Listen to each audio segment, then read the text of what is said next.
Shalom shalom ቅዱሳን ሰላም ናችሁ? ዝምሪ አሜን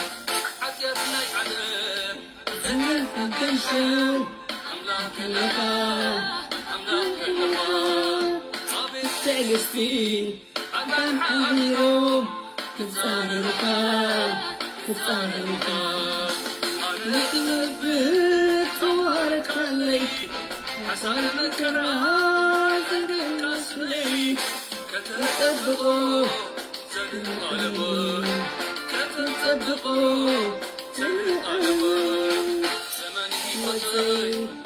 ስንበልካ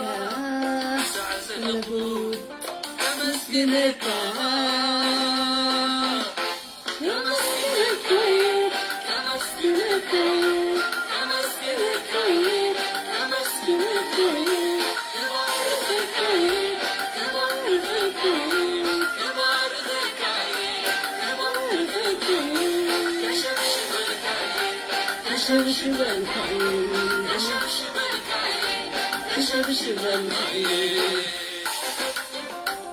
አሜን አሜን ሃሌሉያ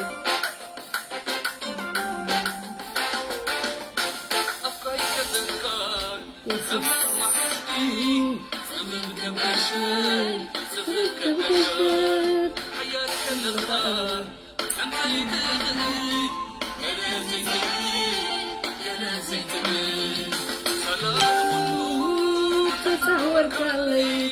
ሰላም ረቲባ ሳሂወተይ ተመስገነካ ካቡሽ ንልባ አሜን ተመስገነካ ካቡሽ ንልባ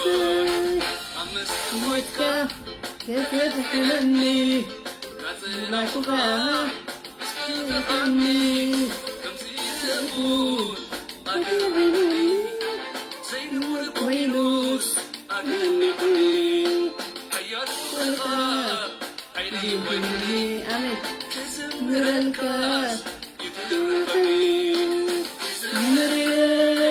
ከዘምሬ አይቆርጥም ከዘምሬ አይቆርጥም አሜን አሜን ሃሌሉያ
አሜን አሜን ሃሌሉያ ስሙ ይባረክ ኢየሱስ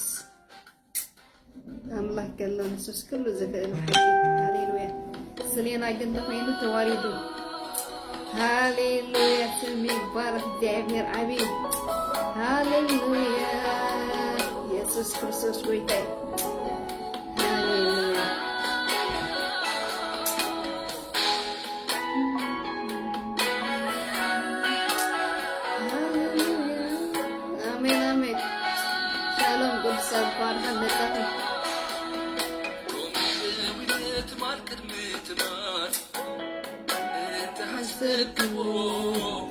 انت حسبكم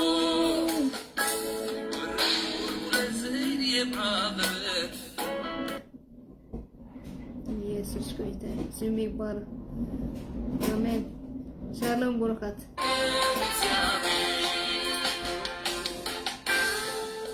ሃሌሉያ ስም ይባረክ። ጌታ እግዚአብሔር ሙኒ ሃሌሉያ ከነምልክ ወይና ከም ጌታና የለን አብ አምላክ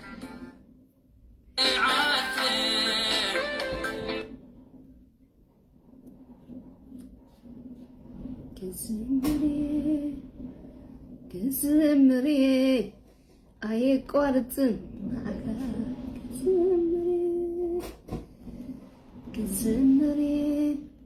كزمري أي قارتن عكاس كنسكني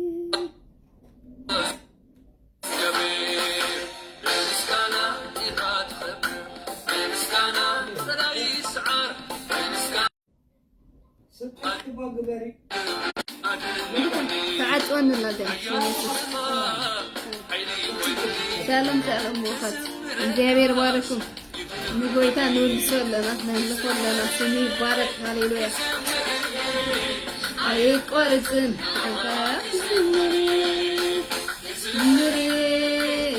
ዝምሪ አይቆርጥን كنزمرينا نعو أين قارئ نزمرنا تعبير نسبن سلازق بقى عبي سلازقنا نعلى كله سلازقنا تعبير عبي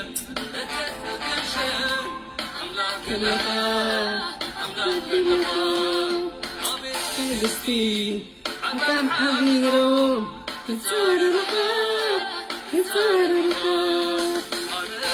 بتوارد خلي مكرات أجاب كسلي نطبقوا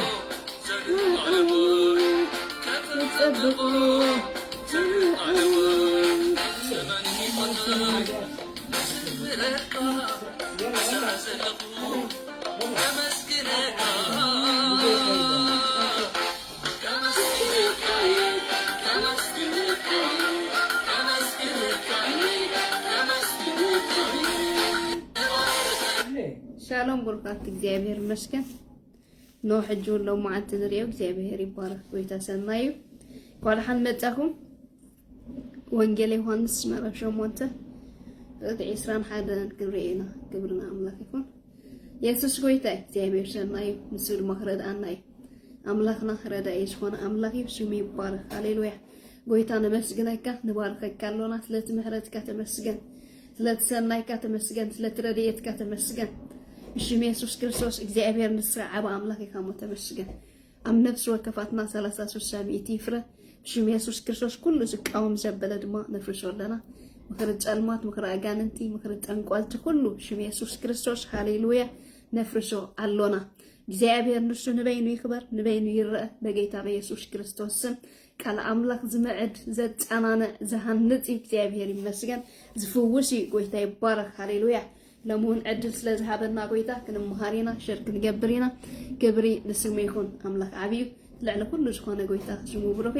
እግዚአብሔር ሰናዩ ሃሌሉያ ዘፍቀርዎ ዘፍቅር አምላክ እግዚአብሔር ይመስገን ነቶም ዝጨውዕዎ ድማ እንታይ ቀረብኦሚ ጎይታ ይባረክ ስለዚህ እግዚአብሔር ሰናይ ምዃኑ ጣዕሙን ራእይን ተባሂሉ እግዚአብሔር ይጣዕምኒ ይረአኻ እግዚአብሔር ይመስገን ኢየሱስ ክርስቶስ ጎይታይ ሃሌሉያ ክብር ንስሙ ይኹን ባከናፍቲ ሃሌሉያ ስብከትና እንከይዲና ክብር ንስሙ ይኹን እግዚአብሔር ሕያው ለው ምንሪኦ ወንጌል ዮሐንስ ምዕራፍ 8 ፍቅዲ ኢስራን ሓደኒ ጎይታ ይባረክ ገንቡቤ ክብርና አምላክ ይኹን እንታይ ይብል ያ ዘይአምን ኩሉ ተኸውኒሉ ከመውት ኢሉ ዘይአምን ኩሉ ከመውት እጅናይ ምንታይ ሞት ይድዛርብ ዘሎ ናይ ስጋ ሞት ኩሉ ሰብ እንታይ ከውኒ ኩሉ ሰብ ዝበጽሖ እዩ ማለት እዩ ግድኒ ኩሉ ሰብሲ ዝመውት ስጋ ኢየሱስ ጎይታይ እዚ ሞት እዚ ግን ናይ ምንታይ ናይ መንፈስ ሞት ንኢየሱስ ክርስቶስ ዘይአመነ ዘበለ እንታይ ዝጽበዮ ዝብል ዘሎ ሞት ይድጽበዮ እዩ ዝብል ዘሎ ማለት ኢየሱስ ክርስቶስ ጎይታይ ስለዚህ ከተአምን ግዴታ አለካ ማለት ዘይአመነ ካኒ ሞት ከም ዝጽበዮ ጎይታይ ይባረክ ኢየሱስ ክርስቶስ ጎይታይ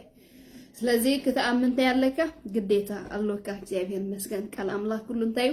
حقي ويتاي بارك زفتصامي كا እግዚአብሔር መስገን ስለዚህ በመስተዋል ክንሰማው አለና ወይታይ ባርክ ኢየሱስ ክርስቶስ ወይታይ ስለዚህ ሉ ኢየሱስ ከም በሐድሽ አነ እከይዳለኩም ክደውሊኒ ይኹም እንተ ኮይኑ በኃጢአትኩም ክትሞቱ ይኹም ክደውሊኒ ይኹም ይሉ ኢየሱስ ክርስቶስ ወይታይ ነቲ እምንመኒው كدغمي ኢየሱስ ስለዚህ ኢየሱስ ከም በሐድሽ አነ እከይዳለሁ ክደውሊኒ ይኹም እንተ ሆነ በኃጢአትኩም ክትመቱይኹም ኢሎም እግዚአብሔር ይመስገን ኢየሱስ ክርስቶስ ጎይታ ሽዑ ዝከደሉ ሰዓት ነይሩ እግዚአብሔር ይመስገን እዚኦም ፈሪሳውያን በው ስለዚያም ነበሩ ልቦም ተሪር ስለዝነበረ ከይዳለሁ ኢሉ ክደልዩኒ ኢኹም ካይሉ በኃጢአትኩም ካንታችኮን ኢኹም ኢሎም ክትመቱይኹም ኢሎም ስለምታይ ስለዚያመንዎ ከም ጎይታ መድሓንን ገይሮም ስለዘይተቀበልዎ ክትመቱይኹም ኢሎም ናይ ስጋ ሞት ዘይኮነስ መንፈሳዊ ሞት ማለት እዩ ስለዚህ ተዘያነነ ዘበለ ኩሉ ሞት ከም ዝጽበዮ ኢየሱስ ክርስቶስ ሃሌሉያ አብዚ እምህረና መዕደና አሎ እግዚአብሔር ይመስገን ስለዚህ ክትአምን ታያለካ ግዴታ አለካ ማለት እዩ ክብርና አምላክ ይኹም በኃጢአትኩም ታትኮን ይኹም ኢሉ ክትመቱይኹም ኢሉ ኢየሱስ ጎይታይ ካብ ኃጢአት ሓራ ዘውፅእ ኢየሱስ ጥራይ እግዚአብሔር ይመስገን ካብ ጸልማት ናብ ብርሃን ዘሳግር ኢየሱስ ጥራይ እግዚአብሔር ይመስገን በወዱ ኢየሱስ ክርስቶስ ተአሚንካ ጥራይካ ካብ ህይወት ናብ ህይወት ተሳገር ካብ ሞት ናብ እንታይ ናብ ህይወት ተሳገር ለዚ አሚንካ ግንታይ ጽቤካ ሞት ይጽቤካ ማለት እዩ እግዚአብሔር ይመስገን ስለዚህ ክትአምን ግዴታ አለካ ስለዚህ ከም ብሎም አሎ በኃጢአትኩም ታትኮን ይኹም ኢሎም ክትመቱይኹም የከይዳለኩን አይሁን እንታይ ትገብሩልን ይኹም ኢሎም ኢየሱስ ክርስቶስ ጎይታይ ሃሌሉያ ኢየሱስ ክርስቶስ ጎይታይ ክብርና አምላክ ይኹን ስለዚህ በህይወት ኮለናን ጎይታን ከበለው ይግባአና ጎይታን ፈንጦ ይግባአና ተጫዋዒት ናይ እግዚአብሔር ሸለላይ ንበለው ትቃልናይ እግዚአብሔር ሸለላይ ንበለው ምክንያቱ ጽባህን ጎዘ ጣዓሰና ነገር ከይከውን ጎይታይ ይባረክ በህይወት እንተለና አድላለውና ናይ ምድሓን አድላለውና ኢየሱስ ክርስቶስ ጎይታይ ሃሌሉያ ንጎይትነቱና አምላክነቱ ከነግዝኦ ይግባአና ማለት ክብርና አምላክ ይኹን ስለዚህ ኢየሱስ ክርስቶስ ጎይታይ ናዓይና አካትኩም እንዝንታዩ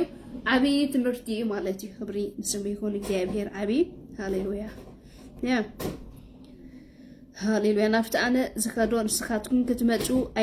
ኣይትኽእሉን ኢኹም ናፍቲ አነ ዝኸዶ ንስኻትኩም እንታይሎም ክትመጹ ኣይትኽእሉን ኢኹም ኢሎም ኢየሱስ ጎይታይ ምክንያቱ ናፍቲ ኢየሱስ ዝኸዶ ዝተቀበሎ ጥራይ ናው ዝኸይድ ዝኽእል እምበረይ ዘይተቀበሎ እንታዩ ሞት ይድጽበዮ ሲኦል ይድጽበዮ ማለት ይብርና አምላክ ስለዚህ ቆም ኢሎም አይኮነ ክብርና አምላክ ነተንቡ ዘአምኑ ገና ኢሎም ስፍራ ከዳልወልኩም ኢሎም አለው 14 ዮሐንስ ማለት ከኸይደ ኢሉ መጽደማ ከወስደኩም መጀመርታ ስፍራ ከዳልወልኩም ኢሉ ኢየሱስ ክርስቶስ ጎይታይ ተመሪሰ መጽደማ ከወስደኩም ኢሎም ኢየሱስ ጎይታይ አቤት አበይ ብዙሕ ማሕደር አለው ብሎም ከሎን ሪነቶም ዘአምኑ ወገን ታይብሎም አለው ናፍታን ዝከዱ ስኻትኩም ኣይትከዱን ኢኹም ክብሎም ከሎ ንሪ እግዚአብሔር ይመስገን ስለዚህ እቲ ዘአመነ ህዝቢ ናብ ጎይታ እንታይ ከውኒ ኣይከይድኒ ማለት እዩ ስለዚህ ክትአምን ዝግዴታ አለካ ማለት እዩ ኢየሱስ ክርስቶስ ጎይታይ ምክንያቱ እግዚአብሔር ከም ጽሕፋት እዩ እግዚአብሔር ከም ቃል እዩ ዝፈርዶ ንሰብ ክብርና አምላክ ይኹን ኢየሱስ ጎይታይ እንቀጥልና ያ شو አይሁዳውያን ናፍቲ አነ ዝኸዶን ስኻትኩም ክትመጹ ኣይትኽእሉን ኢኹም ምባሉስ ንገዛ ርእሱ ደኾን በዓሉ ከእትል ደልዩ ይበሉ ኢየሱስ ክርስቶስ ጎይታይ ምክንያቱ ንዕኦም ትመለከታው ኃይል ስለዘይተገልጸሎም ኢየሱስ ክርስቶስ ጎይታይ ንኢየሱስ ክርስቶስ ምስተቀበልካ ኢኻ ትመለከታው ኃይሊ ናይ እግዚአብሔር ዝግለጸልካ አባኻ ከይተቀበልካ ግን ትግለጸልካ ኣይክእልን እዩ ስለዘይተቀበልዎ ንዕኦም ኣይተገለጸሎምን ማለት እዩ ስለዚኦም ገዛ ርእሱ ከእትል ደሊ ኮይኒ ኢሎም ማራመሩ ነይሮም ማለት እዩ እግዚአብሔር ያዊ ጎይታይ ይባረክ ኢየሱስ ክርስቶስ ጎይታይ ሃሌሉያ ኢየሱስ ካን ንስኻትኩም ኣብ ታሕቲ ኢኹም ንስኻትኩም ካብ ታሕቲ ኢኹም ኣነ ካብ ላዕሊ ንስኻትኩም ካብዛ ዓለም እዚኣ ኢኹም ኣነኻ ካብዛ ዓለም እዚኣ ኣይኮንኩን ንስኻትኩም እንታይ ኢሉ ካብ ታሕቲ ኢኹም ኢሉ ኣነኻ ካብ ላዕሊ ኢሉ ኢየሱስ ክርስቶስ ጎይታይ ንስኻትኩም ካብዛ ዓለም እዚኣ ኢኹም ኣነ ግና ካብዛ ዓለም እዚኣ ኣይኮንኩን እናበለ እንታይ ገብሮም ኣሎ ክገልጸሎም ከሎ ንርኢ እግዚአብሔር ይመስገን ኢየሱስ ክርስቶስ ጎይታይ ምዕራፍ 3 እውን كم خبلا خلنا نري سبسي قبل علي تزيت وليدو منجس أملاك ريا زخلي البون قبل خلو داقم مولاد كم زلو نري أم عرف سلسة يوهانش مالتي እግዚአብሔር ይመስገን ስለዚህ ሰብ ካብላ አልኩለት በግዲ ማለት እቲ ካብዲን ካብቦን እዩ ተሓቲ ዝብሎ ዘሎ ስጋ እንደምን ተወሊድሎ ከላይ ካ መንፈስ ኩለት ከም ዘሎ ድማኒ ኣብ ዮሐንስ ምዕራፍ 3 ውን ይገልጸልና እግዚአብሔር ይመስገን ኢየሱስ ክርስቶስ ጎይታይ ኢየሱስ ክርስቶስ ጎይታይ ከሙ ይብለይ ማለት ንመን ነቀዲሞስ የእግዚአብሔር ሕያው ታይሎ ካብላ አሊ ተዘይተ ወሊድካ መንግስት አምላክ ሊወዝ ከልሲ የለን ይሉ ስለዚህ አብዝካን ታይሎ ስኻትኩም ካብ ታሕት ኢኹም አነ ግን አንታይሉ ካብላ አሊ ኢሉ ስኻትኩም ካብዛ ዓለም ዘያኹም አንካ ካብዛ ዓለም ዘያ አይኮንኩን ክብለም ከሎ ንርኢ እግዚአብሔር መስገን ስለዚህ ሰብ ክውለድ በግዲ ማለት እግዚአብሔር መስገን ተዘይተ ወሊዱን ከምዝ ክንብሎ ጸንሐና ዘያምን ኩሉ ክመውትዩ ክብል ከሎ ንርኢ እግዚአብሔር መስገን አይናይ ሞት تناي منفسه وموت تناي سجا ومت نقول سر تايز جبريلنا زبادح إلنا كنزارب تاني هنا سلزي نزق عن تاني جبرو نستو على اللو مالتي خاب لا عليك تقول تخينكا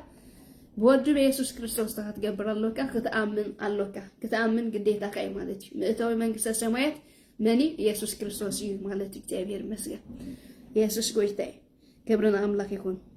هاليلويا ስለዚህ በኃጢአትኩም ክትመቱ ኢኹም ዝበልኩኹም አነ ንሱ ምዃነይ እንተ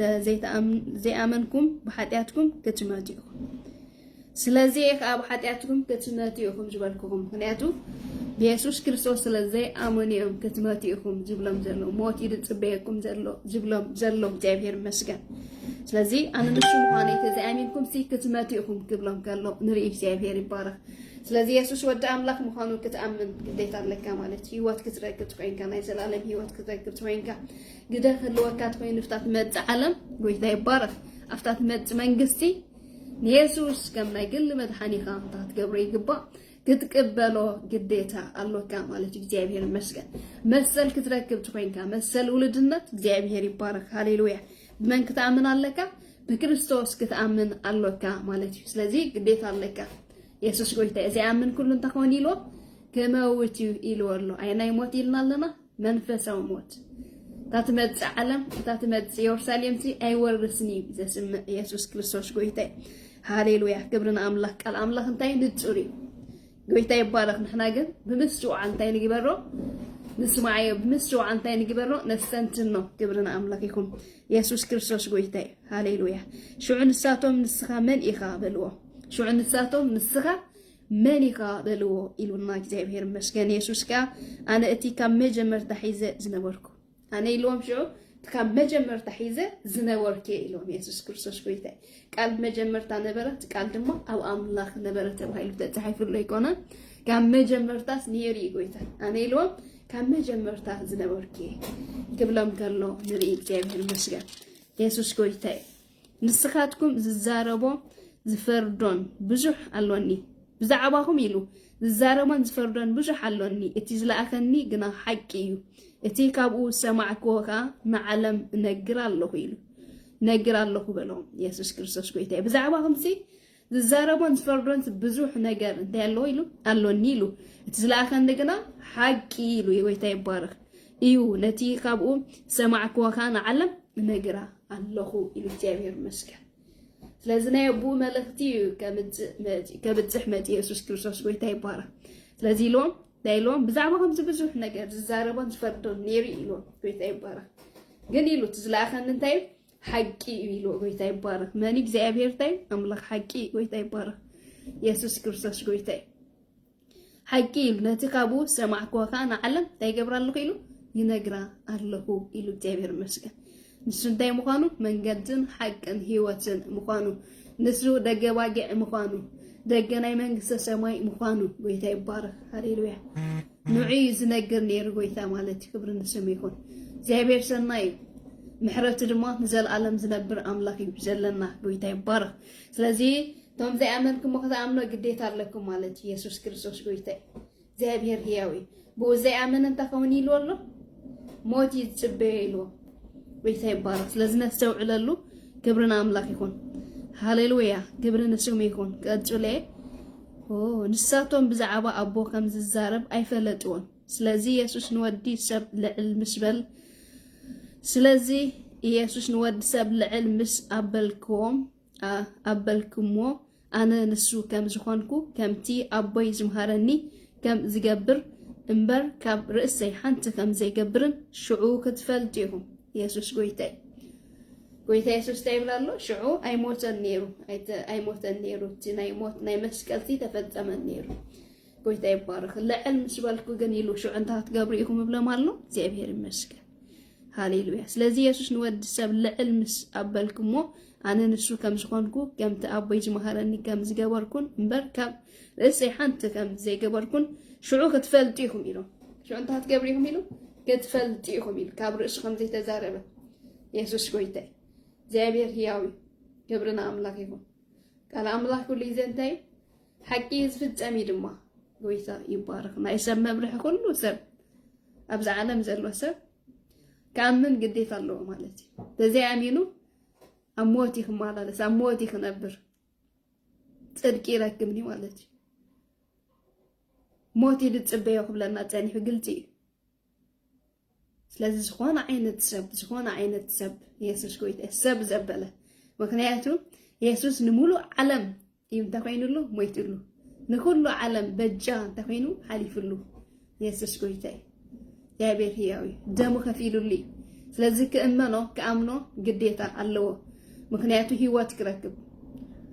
ካብ ሞት ናብ ህይወት መታን ክሰጋገር ናይ ዘለዓለም ህይወት መታን ክረክብ ናይ ዘለዓለም ዕረፍቲ መታን ክረክብ ናይ ዘለዓለም ሓጎስ መታን ክረክብ ኢየሱስ ጎይታ ሃሌሉያ ግብርና አምላክ ያ እቲ ዝላከኒ ምሳይ አሎ ኢሎም ሽዑ እግዚአብሔር መስገን ዳይሎም እቲ ዝላከኒ ምሳይ አሎ ኩሉ ሳዕ ባህ ዘብሎ ስለ ዝገብር ካ በይነይ አሕድገንን እዩ በሎም ንሱ እዚ ምስተዛረበ ብዙሓት ብኡ እንታይ ኮን ኢሉ አመኑ ኢየሱስ ክርስቶስ ጎይታ ዳይሎም ክደግሜ እቲ ዝላከኒ ኢሉ ጎይታ ይባረክ ሃሌሉያ ክብርና አምላክ ኩሉ ሳዕ ኢሉ ባህ ዘብሎ ስለዚ እቲ ዝላከኒ ምሳይ አሎ ኢሎም ኩሉ ሳዕ ባህ ዘብሎ ስለ ዝገብር ካ በይነይ አሕድገንን እዩ በሎም ንሱ እዚ ምስተዛረበ ብዙሓት እንታይ ገበሩ ኢሎም አመኑ ኢሉ እግዚአብሔር መስገን ስለዚህ ግዴታ ኢኻ ክትአምን ናብ መንግስተ ሰማይ ክትኣቱ ትኮይንካ መሰል ውልድነት ክትረክብ ትኮይንካ ክትአምን እዩ ዘለካ እግዚአብሔር መስገን ምክንያቱ እንታይ ኢሉና ኣሎ እዚ ዘይአምን ኩሉ እንተኸውን ኢሉ ዘይአምን ኩሉ ክመውት እዩ ብጎይታ ኢየሱስ ዘይአምን ዘበለ ኩሉ እንተኸውን ሞት ይድጽበዮ ማለት እዩ እዚ ግልጽ እዩ ኢየሱስ ጎይታ ድሕሪ ሞት ብስጋ ዝተያሎ ህይወት አሎ ክብርና አምላክ እቲ ብጎይታ ዝተቀበለ ናብ ህይወት ይክሳገር እቲ ዘይአመነ ግን ናብ ሞት ይክሳገር ማለት እዩ ካልኣይ ሞት ኢየሱስ ክርስቶስ ጎይታ እግዚአብሔር ሰናይ ስለዚህ ከነሰውዕለሉ አሎና ማለት እዩ ክብርና አምላክ ይሁን ካልኣይ ሞት ካንታይ ናብ ቀላይ ሓው እንታይ ምዃን ምድርዋይ ማለት እዩ ስለዚህ ማለት እግዚአብሔር ሕያዊ ክንፈልጦ ግዴታ አለና ማለት እዩ ኢየሱስ ክርስቶስ ጎይታ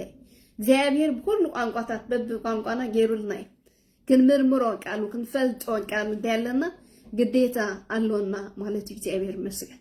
መሰል ውልድነት ክንረክብ ትኮይና ናይ ዘለዓለም ህይወት ክንረክብ ትኮይና ካብ ሞት ናብ ህይወት ክንሳገር ትኮይና ብወዱ ክንአምን አለና እግዚአብሔር መስገን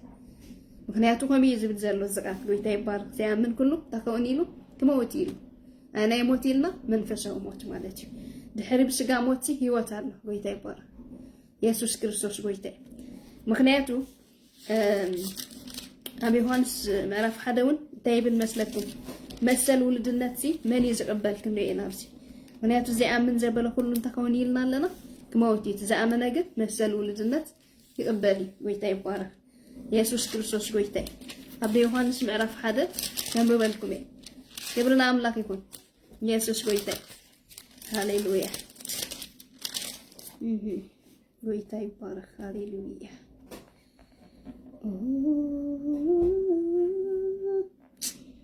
كم جمرتا نيرة أنا ماني خايلو مش حيتا موتي كم جمرتاس نيرة إلو ما يكون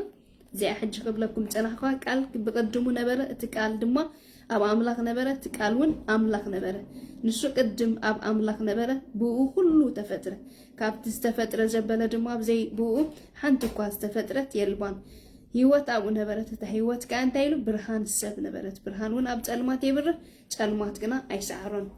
بأملاك إلو بأملاك زتلاعك حدا يوهانس سمو سب أي نبرة نسو مسكر كوينو كلهم بو منتي كأمنو بزعوا برهان كمسكر متى بزعوا برهان ده مسكر متى أمبر نسو سنتي نبرة نيلو برهانا نبرة تنقولو سب زبره برهان حكي نب علم متى أب علم نبرة علم كا بو تفترة إلو حجب زي نستوعب كتابه المسكن زكا يسوع كريستوس برهان قال برهانتي يلا نيجي مزلو كويتاي بارا هاليلويا እግዚአብሔር ይመስገን ብርሃን ሐቂ ናብ ዓለም መጽይሉ ኣብ ዓለም ነበረይሉ ዓለም ከአቡ እንታይ ጌራይሉ ተፈጥረት ይሉ ግናከ አይፈለጠቶን ይሉ ሕጅብዚ ነስተውል መሰል ውልድነት ዝረክቡ መንየም ተምስተቀበሉ ጥራይ ምዃኖም ማለት እዩ አይፈለጠቶም ዓለም እንታይ ገበረትን ልዩ አይፈለጠቶም ዓለምሲ አይፈለጠቶም ምክንያቱ ከምዚ ሕጅ ከነብቦ ጸንሐና زعمن جبل انت خوني له كموتيو إلو جابير مسكن تم ذي فلت وانت خوني كموتيهم أنا يموت منفساوي موت مالت جابير مسكن تم فلت واجن كاب هيوتنا بهيوتين ساجر كويتاي بار لذي كتأمنون تيار لكيرنا قديتا الله كان بتسين هنا شو قد تيرن تايلو نافتهم ناتو مت نبزهم حج خنا ببتسين هنا أي داوين ديم ناتو يكونا نافتهم ناتو مت تاي جبرواني له نافتهم ناتو مت እቶም ናቱ ካ አይተቀበሉም እቶም ናቱ ካንተ አይገበሩም አይተቀበሉም ምክንያቱ ሕጅ ከነ በወጣን ይሄን አይኮነ በኃጢአትኩም ምክንያት ሰንታት ኮን ይሁም ይሎም ገጽመት ይሁም ይሎም ስለዚህ አይተቀበሉም ማለት ነው እቶም ናቱ መዘ ታይገበሩን ይሉ አይተቀበሉም ይሉ ኢየሱስ ክርስቶስ ጎይታ ክብርና አምላክ ይሁን እቶም ተቀበሉ ወዘበሉ ብሽሙን ዘአምኑ ኩሎም ግና ውልድ አምላክ ኮኑ ስልጣን ሀቡ እቶም ብስሙ ዘአምኑ ገና ይሉ ጎይታ ይባረክ ሃሌሉያ እቶም ተቀበሉ ወዘበሉ ዝተቀበሉ ስለዚህ ጎይታ ንስተቀበለ ይመሰል ውልድነት ዝህብ ንስተቀበለ ህይወት ዝህብ ንስተቀበለ ዕረፍት ዝህብ እግዚአብሔር ይመስገን ጎይታ ይባረክ እቶም ተቀበሉ ገና ይሉ ስልጣን ሃቦም ንሳቶም ካ ካብ አምላክ እንበር ካብ ደም ወይስ ካብ ፍትወት ስጋ ወይ ካብ ድላይ ሰብአይ ዘይተወልዱ እዮም ምክንያቱ አፍትን ተኸንብል ጸኒሕና ጎይታ ይባረክ ንስኻትኩም ኢሎም ካብ ታሕቲ ኢኹም ኢሎም ኣነ ገና ኢሎም ካብ ላዕሊ ኢየሱስ ክርስቶስ ጎይታ ንስኻትኩም ካብ ዘዓለም ዚኣይኹም ኢሎም ኣነ ገና ካብ ዘዓለም ዚ ኣይኮንኩን ክብሎም ከሎ ከነንብብ ጸኒሕና ብስኻ እንታይ ይብላሎ ንሳቶም ኢሉ ሃሌሉያ ንሳቶም ካብ አምላክ እንበር ካብ ደም ወይስ ካብ ፍትወት ስጋ ወይ ካብ ድላይ ሰብኣይ ዘይተወልዱ እዮም ኢየሱስ ክርስቶስ ጎይታ ብስጋ ምውላድ ኣሎ ኢልና መንፈስ ምውላድ ካ ኣሎ كم دبسجا زتولدنا منفسكا تخدكون جباكا كتولد جباكا يقول تيبارك لذي مثل ولدنا تزركب نقويتا زتقبلو تراي قويتا يبارك تم استقبلون تاي رخيبهم يلو مثل ولدنا رخيبهم قبلنا تانيحو مالتي كتابير مسكن لذي سبكا بلا عليك ولد قدري الله مالتي ሰብ ካመን ካብ ክርስቶስ ኩለት ግዲ ኣሎ ማለት እዩ እቲ ዘይተወልደ ድማ እጅው እንታይ ምዃኑ ከነንብብ ጸኒሕና ሞት ምዃኑ ከነንብብ ጸኒሕና ማለት ኢየሱስ ክርስቶስ ጎይታ እዩ ስለዚ ከተግዝእዎ ቶም ሃሌሉያ ክብርና አምላክ ይኩን ምክንያቱ ርስና እንታይ ዘሎ ዘይኣምን ኩሉ ከመውት እዩ ይዝብል ዘሎ ኢየሱስ ክርስቶስ ጎይታ እዩ ስለዚ እቶም ዘይተቀበልኩሞ ከም ናይ ግል መድሓኒኩም ጌርኩም ዘይተቀበልኩሞ ክትቀበልዎ ግዴታ ኣለኩም ማለት እግዚአብሔር ይመስገን ዘይተቀበሎ ዘበለ ከም ዝመውት ኣብዚ ይዛረበና ኣሎ ማለት እዩ ስለዚ ካብ ላዕሊ ክውለድ ግዲ ኣለዎ እግዚአብሔር ይመስገን ስለዚ ግዜ ከለኩም ግዜ እንታይ ትግበሩ ኣይትጸበዩ መሰል ውልድነት ዝረክቡ ድማኒ መሰል ማለት ኢየሱስ ጎይታ ምእተዊ ጎይታ ይባረክ مأتوي زركب زتقبلو تراي እግዚአብሔር መስገን مأتوي መንግስት አምላክ ዝረክብ ዘግዝኦ ትራይ ጎይታ ይባረክ ስለዚህ ከም አምላክኩምን ከም ጎይታኩምን ተግበሩ አግዝእዎ ተቀበልዎ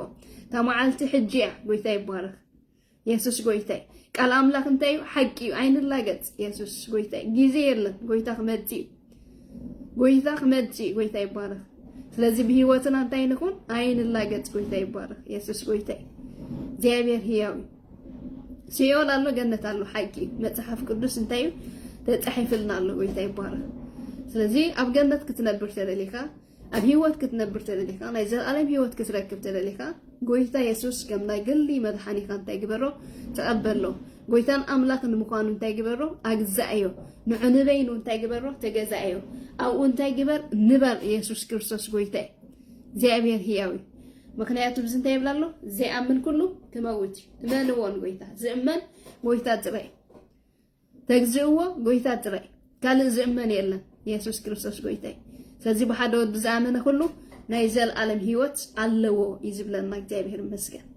ብምስዋዕ ንስማዓዩ ንዓና ክሕሸና ኣምላክ እንታይ ሃፍታም ጎይታ ይባረክ ኢየሱስ ጎይታ